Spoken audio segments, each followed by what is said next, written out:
Hello, my dear students of 20th batch. Assalamu alaikum. This is Afrojormot Rinki, welcoming you all to a new lecture of tourism and hospitality management. In our today's lecture, we will be completing chapter 14, and this is our lecture 6. In our today's lecture,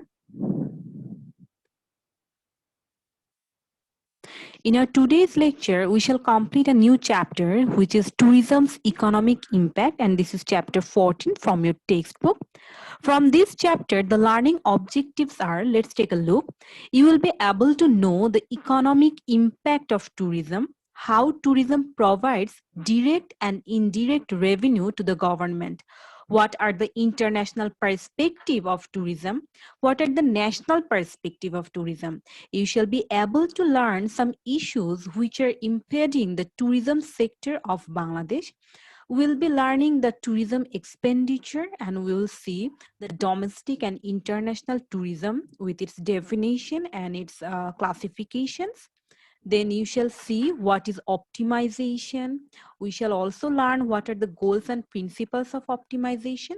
And at the end, we shall learn how can we optimize experiences and returns to business. So students, these are the major learning objectives from this chapter. Now, introduction. I always want to recap one thing in the beginning, that is the definition of tourism. According to United Nations World Tourism Organization, tourism has been defined as the activities of the persons traveling to and staying in places outside their usual environment for not more than one consecutive year for leisure, business, or other purposes.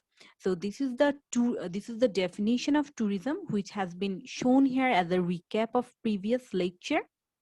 Now, tourism is one of the world's fastest growing industries. It entails activities and services associated with transportation, accommodation, food, shopping, entertainment, and hospitality services.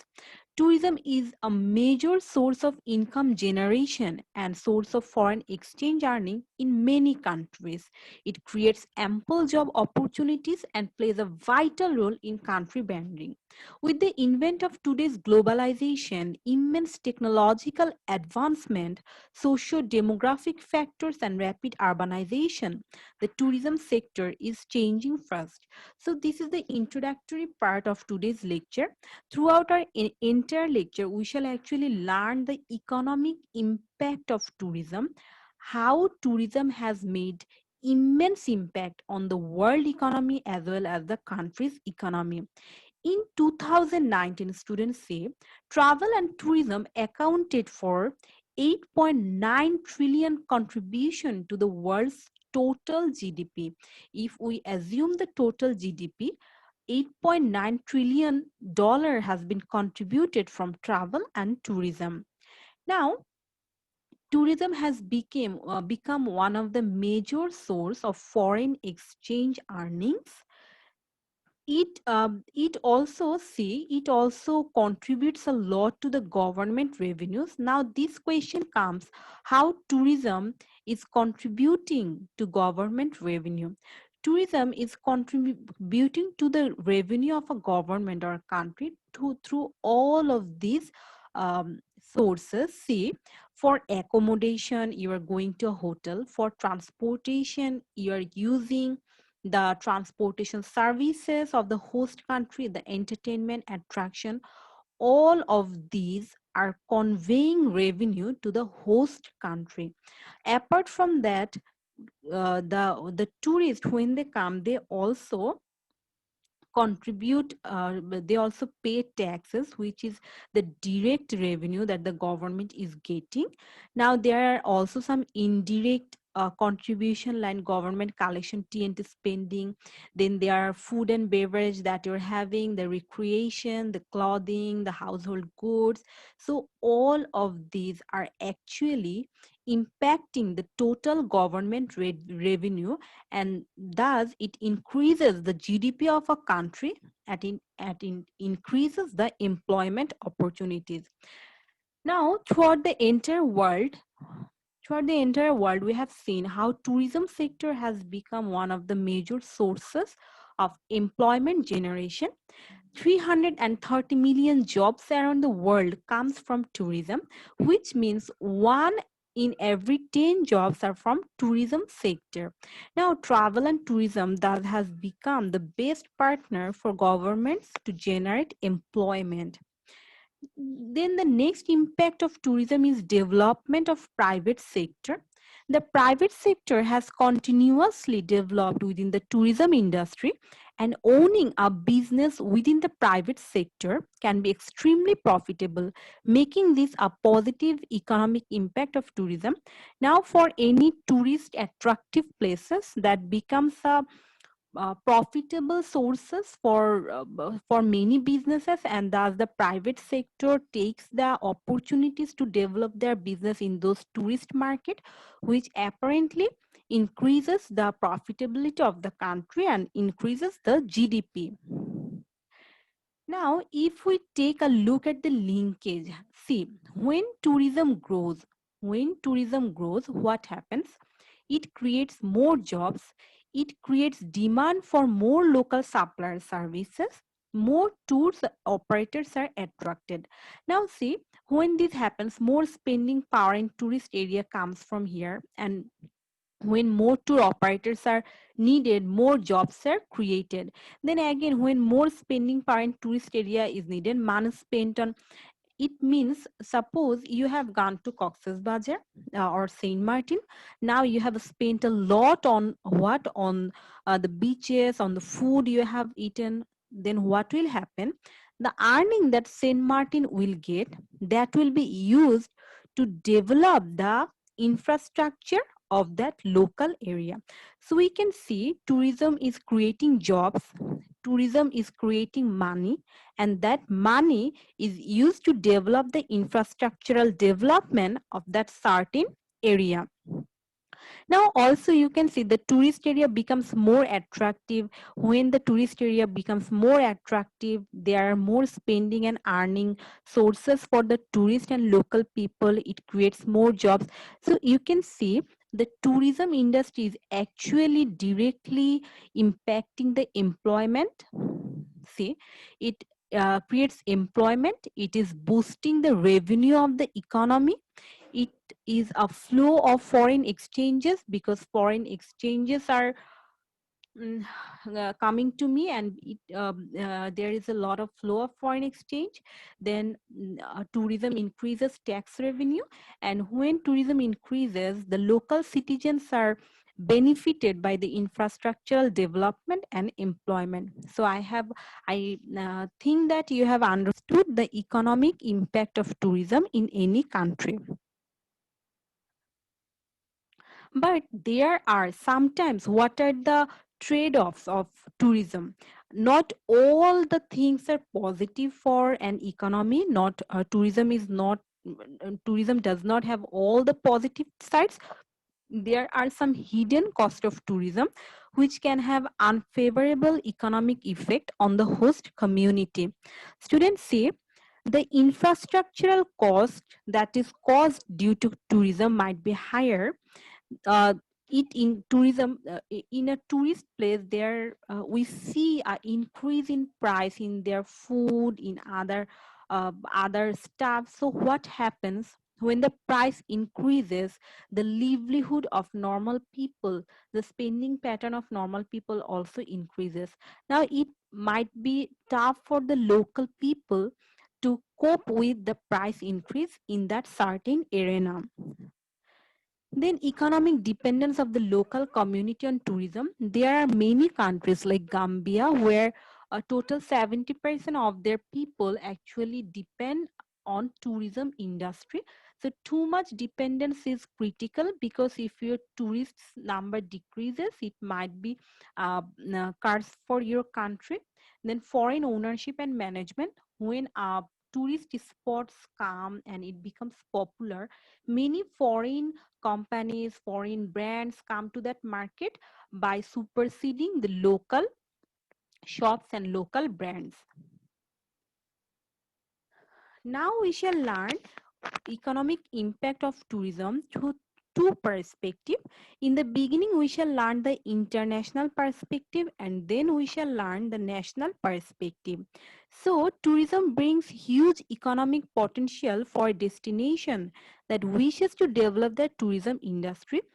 The impact that we have already discussed in the previous parts, these are actually pretty much close. Yet, let's see the points. Internationally, tourism impacts the total GDP, it impacts employment, it impacts total production of global products, tourism industry. Then say it impacts how you earn and how you spend. Earning and spending patterns are largely influenced by tourism, but tourism also creates huge advancement of technology because tourists are always interested to see and experience newer technologies. It increases disposable income and it impact foreign exchange earnings. So these are the impact of tourism in international perspective.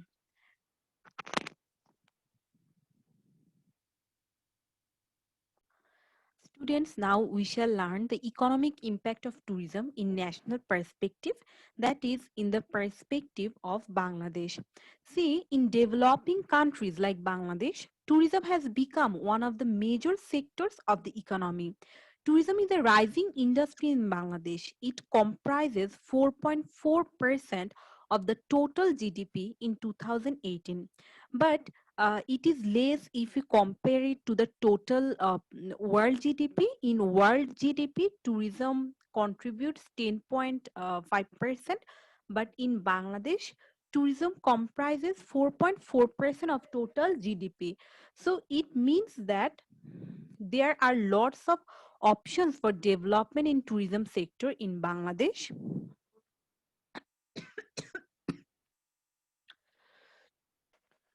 So economic impact of tourism in national perspective, see, tourism preserves the national heritage and environment of any country. When your tourists are becoming coming to a certain area or certain natural resources, what happens? That region develops, be it infrastructurally, be it culturally, be it financially. That certain region develops. Also, tourism is a source of income and employment for that certain region. Tourism creates economic value of preserving cultural resources. So see, if your cultural resources are of value to the tourist, what will happen? Your cultural values or identities will stay, while it also will provide you some financial values. Then there is infrastructural development. By tourism, infrastructural development of any places do happen. And finally, the multiplier effect of tourism. In multiplier effects of tourism, it means that when you are developing any tourist spots, there are many things that eventually increases, like employment increases, like disposable income increases, right? Like revenue increases. So the multiplier effect of tourism goes wave by wave for benefiting the local citizen and the citizen of the country. Then we shall discuss some issues which are plaguing, which are impeding the tourism sector of Bangladesh. The first issue is lack of tourists from Western countries. See, almost half of the total tourists who come to Bangladesh are from India. The remaining tourists mostly come from Asian countries.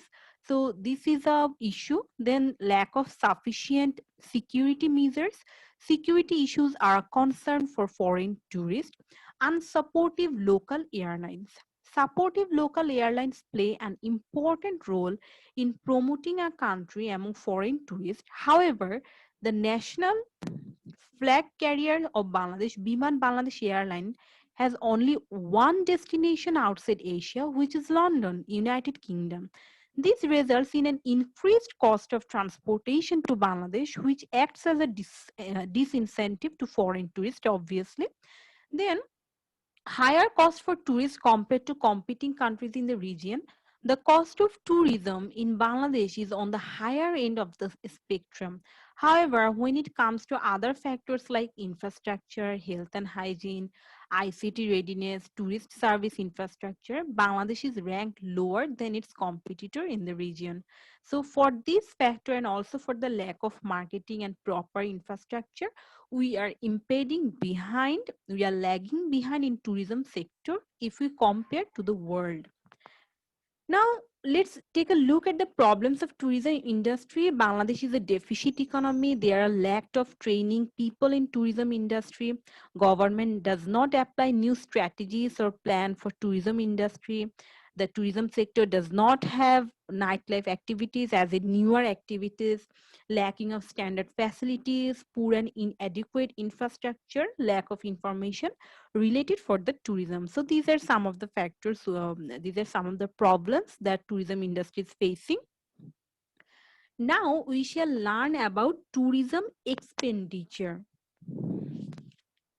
Okay, so tourism expenditure refers to the amount paid for the acquisition of consumption goods and services as well as valuables for own use or to give away for or during the trip. It means that all the goods and services that you have bought during the trip, all of them will comprise your tourist expenditure. This expenditure will include all the expenses that are paid for or reimbursed by others, as in all the expenses, all the amount that you have paid, the tourist have paid for consuming all the goods and service during the trip will be called as tourist expenditure. The name is self-explanatory actually. Then types of tourism expenditure. If we classify tourism expenditure, we will see that there are actually two kinds of expenditure, two kinds of tourism. Okay, the first kind is domestic tourism and the second one is international tourism. Now we can again classify international tourism into inbound tourism and outbound tourism. So let's first see what is domestic tourism. Students, domestic tourism is tourism which involves residents of one country traveling only within the country. It means that, for example, you are a Bangladeshi and now you are traveling within the country, then we will call it domestic tourism. See, here are two domestic tourists we can see. They are tourists who travel within their own country. Domestic tourists are 10 times as many as international tourists. As a group spend 7 times the amount spent by the latter. So it is very obvious in every country around the world, domestic tourists are 10 times or even more times higher than the international tourists. Now we shall define international tourism.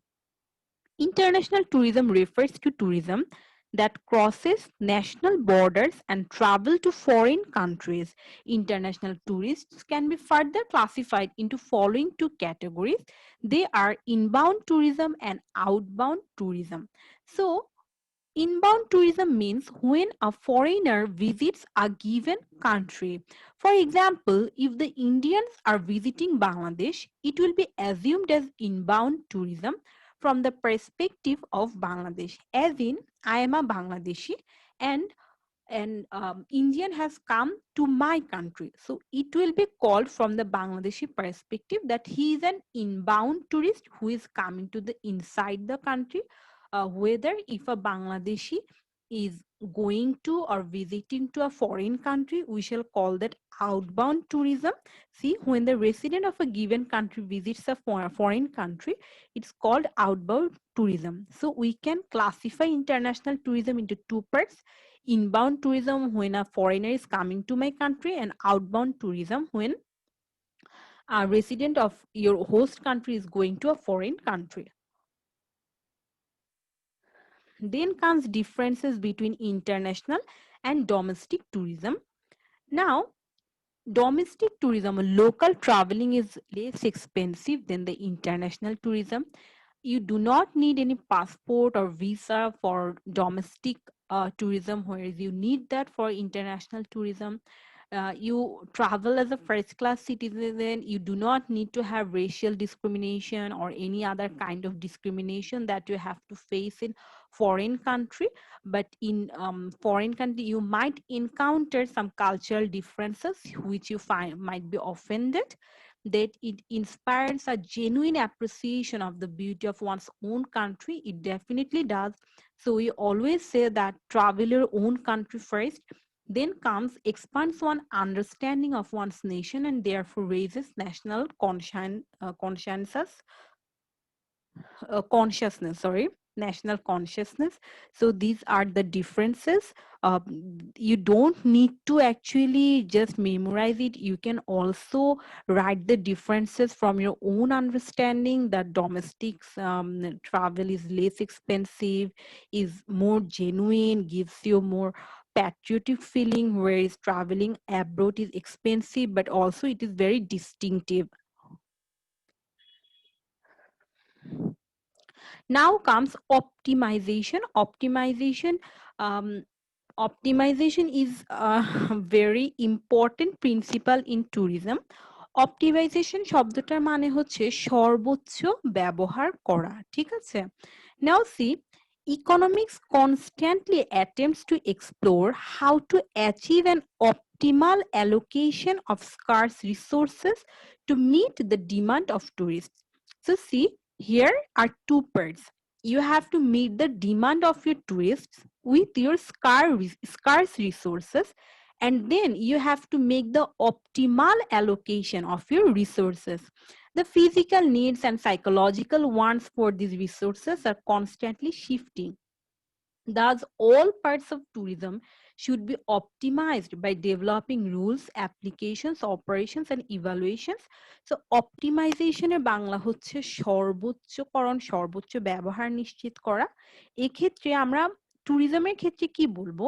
ট্যুরিজমের ক্ষেত্রে আমার যতটুকু resource আছে সেটার মাধ্যমে আমার ট্যুরিস্টের সর্বোচ্চ demand fulfil করার যে ব্যাপারটা সেটাকে আমরা বলবো optimisation. Now there are multiple ways of ensuring optimization, but let's see how optimization is done by combining three aspects.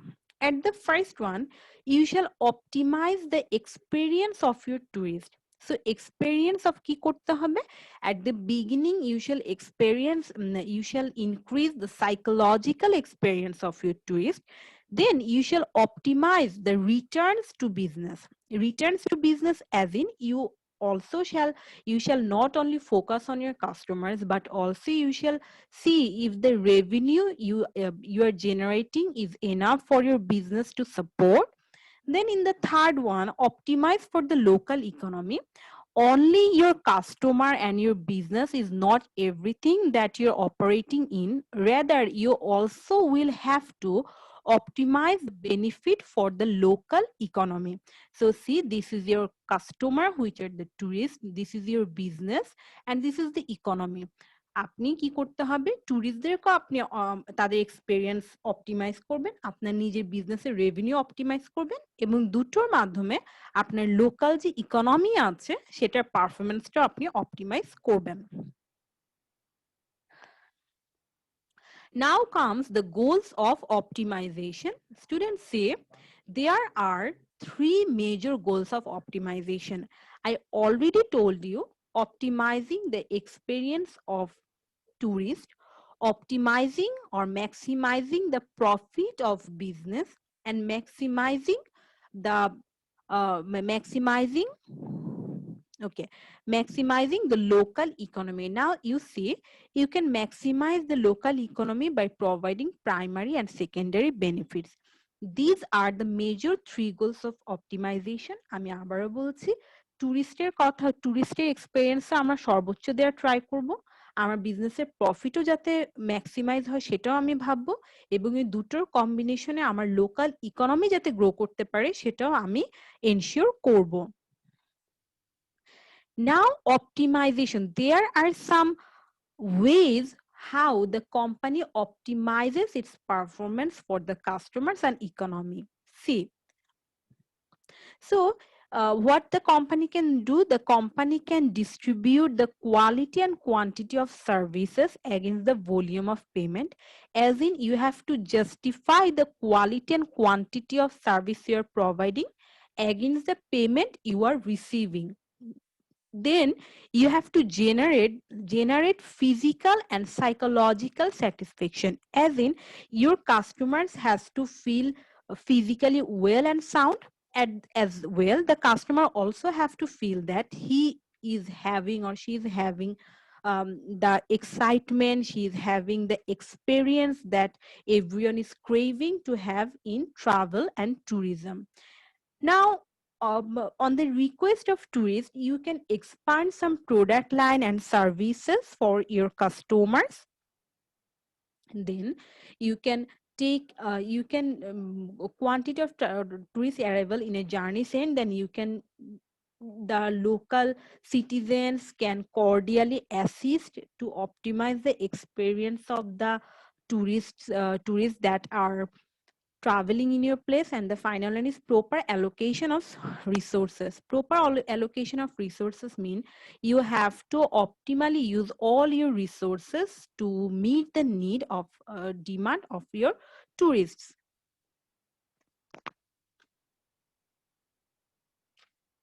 Okay, now you will see what are the constraints of optimization, as in when you are trying to maximize the benefit for your tourists, for your business, and for the local economy, what are the constraints that you are facing.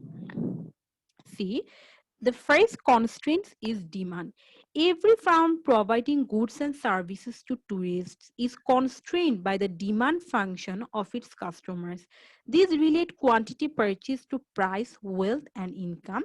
The second constraint is supply of attractive resources. Possibly one of the most important constraints faced by the industry as a whole is the limited amount of resources available for tourist enjoyment. Now, the third kind of constraint that the farms face is technological and environmental constraints. So, these constraints involve these constraints involve that some particular site or situation has some certain kind of legal issues, certain kinds of environmental issues, which impairs the possibility of optimization. Then comes the time constraints. The amount of vacation time available limits what the vacationer can do. The length of the tourist season influences profitability of tourist-oriented businesses, and the impact of tourist expenditure, the local expenditure on the local economy. Then comes the legal constraints. There are several types of legal constraints which affect tourism activities of the government. Tourist bureau might be one. Laws concerning environmental problem also might put some legal constraint. Then comes self-imposed constraints. This means the conflicting goals which are needed to be reconciled, which leads to self-imposed constraints.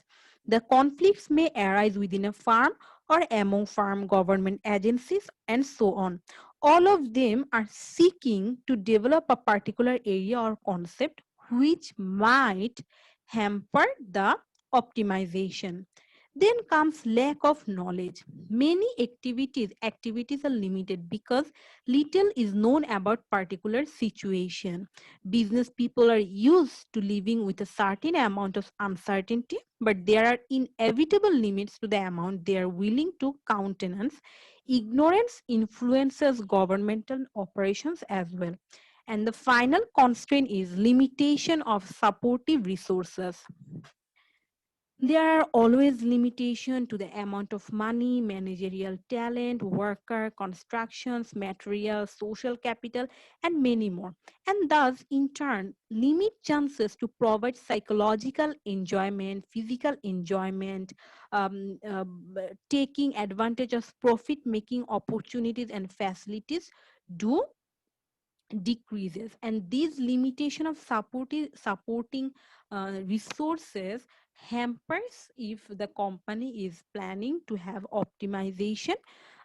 So these activities are the constraints which are impeding the company, which are impeding the tourist organization to cater the tourist according to their own preference in the highest level. Now, we already said that we can optimize in three ways. The first one is we can optimize the experience of our tourists. We can optimize the returns to business as in profits. And third one is we can optimize the return for the local economy. Now, how can we optimize the experience of our tourists? Tourists are particularly constrained by time and budget. To optimize their experience, it is necessary for the company to determine the combination of preferred destination and financial and money constraint. As in, you have to combine a package of preferred destination with the financial, money and time constraints. So how can you do? For example, you are a traveler. Now you have a certain time. For example, you have just 3 days or 4 days vacation. Now you have a certain amount of money. In this case, what happens? The package tour company can help you a lot to give you by giving you a detailed outline of time, money, and location. The second one is optimizing returns to businesses. How can you optimize returns to businesses? Tour operators can maximize profit by selling tours of different values and cost in order to cater as many person as possible. So what you will have to do, you have to bring a combination of products and offers and values and costs in your tour packages. Moreover, to optimize return, what you can do, there is always a peak period and off period in any kind of business. So in the peak period, the revenue that you're receiving, extra revenue that you're receiving in the peak period, what you will do, you will do to meet the customer's demand in off period. By optimizing, by combining all of these forces, you can optimize your resources return to businesses. And the last one is optimizing the local economy. See, sustainable tourism is concerned with optimizing the overall benefits of tourism to provide benefits to local communities. Strengthening linkage can help to optimize local economy. Now, strengthening linkage is a way to create a win-win situation. So what is win-win situation? You shall develop the tourism sector, you shall provide your tourists properly, and also the local people, the local economy will be benefited by your actions. So by these three ways, by optimizing the experience, by optimizing the return to business, and by optimizing the local economy, you can maximize the outcome from tourism. So, summary from today's lecture, tourism is a significant economic driver around the world. However, not all economic impacts of tourism are positive. In order to ensure that the economic impacts of tourism are maximized, careful management of the tourism industry is required. With that, we have come to the end of lecture 6. We'll meet you again in lecture 7. Till then, stay well and stay safe. I'm taking leave from all of you students, my dear learners. সবাই ভালো থাকবেন। আসসালামু আলাইকুম।